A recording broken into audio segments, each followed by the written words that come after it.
going to talk about some basics of top rope belaying as well. So I guess first thing, what gear do I use? I like to use gloves because there's a lot of aluminum that wears off on the rope and it's nice to not get that on your hands.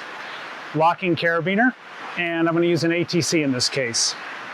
I like this Adelrid locking carabiner because it's got a little device that holds it in the right orientation on your belay loop, and it's a really easy kind of thumb slide lock to get open and close. So I kind of like that device. So I'll just put that on my belay loop. So it's clipped in there, and it's going to keep it from cross-loading. Then to put the rope in, you take the top rope line, squeeze a bite out of it, and stick it into the ATC.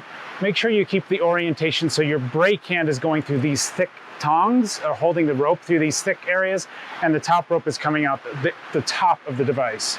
So stick it in there so it's stuck halfway through. Again, this is the brake hand side, it's going through the thick area.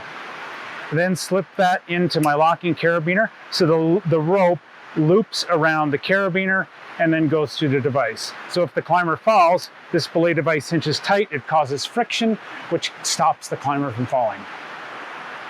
So those are some of the basics. Then how do you want to hold it? So number one, whatever hand you choose to use as your brake hand, never let go of the rope with your brake hand. That's the number 1, 2, and 3 rules for any kind of belaying, and especially top rope belaying and any other kind of belaying as well. So you pull the rope in as the climber comes in, as if you're top rope belaying, you're pulling in slack. So I'm pulling in like this, my hand goes up, and then you bring this hand down around into a brake position. So your brake position is down here on the right. That increases the maximum amount of friction that you have in the device.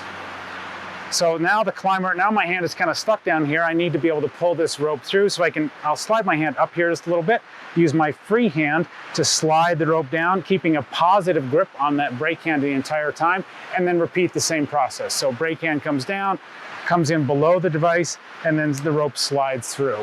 Same thing, brake hand comes down, comes below the device, and then slides through.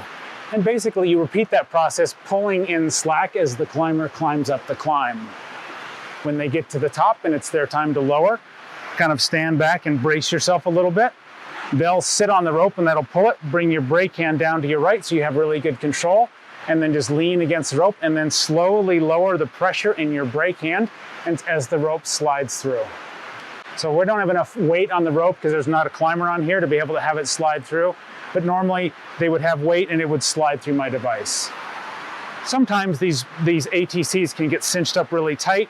If that's the case, and the rope won't slide through very well. If that's the case, just use your other hand, slide it out until the rope's coming cleanly through. That'll lower the amount of friction, and then the climber will lower very easily. Okay, that's top rope basics.